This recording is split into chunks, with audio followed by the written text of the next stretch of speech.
Hi, and welcome to episode number 12 of Get Involved Pittsburgh here on PCTV 21 and 47.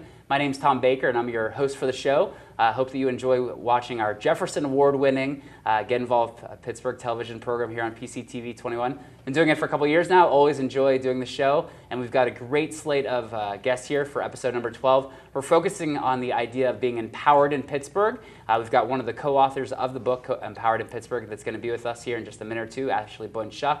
We also have Tim Lessick, Jada Shiriel from Every Child. We've got Bridget Kennedy from Bidwell Training Center, and Maggie Graham from ELDI. So we've got a great slate here for you in episode number 12. Empowered in Pittsburgh. It's a concept, it's an idea, and hopefully it's a movement. My wife and I, Erin, we came here in 2003 to go to graduate school. Our plan was to live in Pittsburgh for 2 years and just go back to the suburbs of Philly, go to Harrisburg, go to somewhere else, and kind of start our young professional lives there after graduate school. But we got involved in the city. We got empowered in Pittsburgh, started joining organizations, getting on committees, being mentors, serving in a lot of leadership roles here, doing leadership programs. It's really that kept us here in Pittsburgh, that helped us get empowered in Pittsburgh. So that's an important thing that I want you to think about at home. How can you become more empowered in Pittsburgh? What organizations, what committees, what groups, what causes need you to get involved and support them here in our city, in our regions? Welcome back to Get Involved Pittsburgh, episode number 12. We've got Jada Shiriel up next on the show, fellow class of 1997 graduate from the Pittsburgh Public Schools. You've aged much better than I have, so good job on that. But Jada, it's good to have you here on the show. Thanks, Tom. And you're making Shenley proud, right? You were a Shenley alum? Definitely. Yeah, definitely so I'm Dice or Shenley, but we can still be friends. It's good. We can. Very good. Well, you're working now. You were formerly at United Way for a little while, and now you're at Every Child, Inc. Tell us a little bit about Every Child. Every Child is a 501c3 nonprofit human services agency. We work with families and children. The vision of the agency is that every child in our service area, ideally every child in the world, but we can only deal with part of the world. Every child in our service area has a safe, stable, and loving family. And we go at that by working in-home with families to help stabilize them so that they can in turn contribute to safe and stable communities. So some of the services that we provide are in-home mental health, and we do that with a family-centric approach. So if the child is having issues or the family is having issues, we approach that from the family dynamic. We don't just deal with the child. We provide pregnancy and parenting support services. Many of the referrals that we get for that service are teens coming from school districts, but also older women as well. We provide services to help families who have medically fragile children understand how to take care of whatever that condition is. We also have foster care and adoption services. And then as funding opportunities or community collaborations permit, we do some specialized programming. For example, right now we have a grant to do in-home parenting education and support for parents with intellectual disabilities. Wow. So, I mean, everything you described, I mean, it sounds like a lot of good opportunities and possibilities for some of our viewers at home that are watching the show. Maybe would be able to get some help or some services working with Every Child. How long has the agency been around? This is Every Child's 15th year of operation. Was founded in glorious 1997 when we graduated. All right, high five for that. Yeah, okay, very nice. Class of 97. All right, very good. So it's been around 15 years. Does that mean we've been out of high school 15 years? I guess so. Oh, it does. That's really good. So who started? I think it's the founder still, right? Absolutely. She is still in the Pittsburgh area. Her name was Susan Davis. At the time, the agency had a focus on medically fragile children.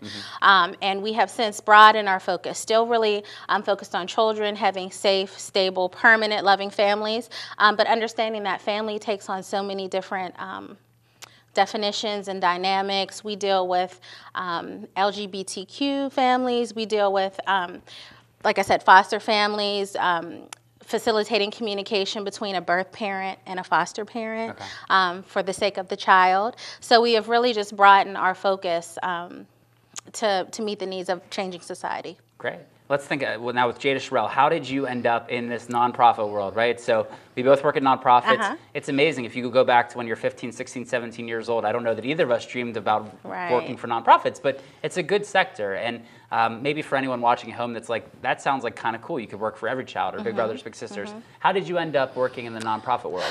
That's a good question. I think around when I was 15, 16, I really was very entrepreneurial. I sold jewelry when I was in elementary school, did hair in high school. So always kind of, yeah, always a hustler, and always kind of wanted to run my own show, so to speak. When I was an undergraduate at Morgan State University in Baltimore, I had an internship at a nonprofit called Live Baltimore Home Center, and that was really my first entree to nonprofit because I was getting a degree in business management and marketing. So that was a really nice internship, really opened my eyes to the nonprofit sector, and so I decided to apply to graduate school back in Pittsburgh. So I applied to Carnegie Mellon and ended up moving back to Pittsburgh to go to the Hines School, and worked at CMU for a couple years after finishing there, and then did a couple things in between. But I don't know what the nonprofit sector looks like so much in other cities, but I think in Pittsburgh, it's definitely an asset and a jewel and a place to grow and develop. Absolutely. And if you really have a passion for helping people, which I do, but I'm probably not the type of personality to be a social worker. That's kind of not where my gift is, but there's still lots of opportunities to make sure that raise money, make sure that nonprofits are operating effectively, making sound decisions. So there is still a lot of management opportunity and perspective. It's funny you mentioned the Hines School, the Hines College. That's actually where I learned that you can do this for a living. I worked there as a career counselor while I was getting my graduate degree at IUP for student affairs and higher ed. I was going to be a Greek life director, or student life director. That was kind of the track I was on. But I was working at the Hines School, and just meeting all these people that were like, yeah, I'm going to go run an NGO, or I'm going to run this nonprofit, or I'm going to help manage this group. And I was like, wait, you can do that for a living? And that's really kind of where my nonprofits. So it sounds like we both got some Hines School roots. I think we're what do they call it? Split at birth? Yeah, that's right. You and me. Separated at birth. I like we have it. too much I in like common. it. We do have a lot in common. So this is something now that you're behind, but I am participating in. Yes. It's Executives Got Talent, and it's coming up October 24th. It's going to be a really interesting event. You've got me rapping the Get Involved Yo rap song, so that's going to be a good time. Tell us a little bit about Executives Got Talent, though. What is the event? What's kind of going on with it? As you mentioned, Executives Got Talent will be held at the Improv on October 24th. The idea originated because we typically do our big annual fundraiser gala in the fall with assistance from the Steelers. We had to kind of switch up our timeline because of the NFL lockout in 2011 and end up having our event in the spring. So we had kind of a gap to fill in our fall programming.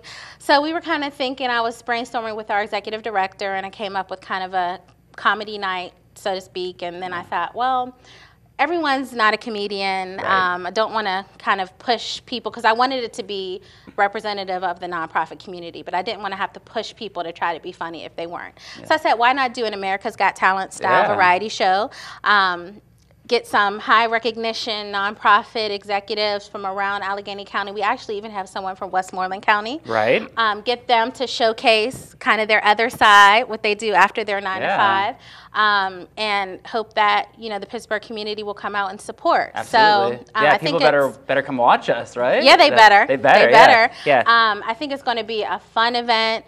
It's very much a collaborative event.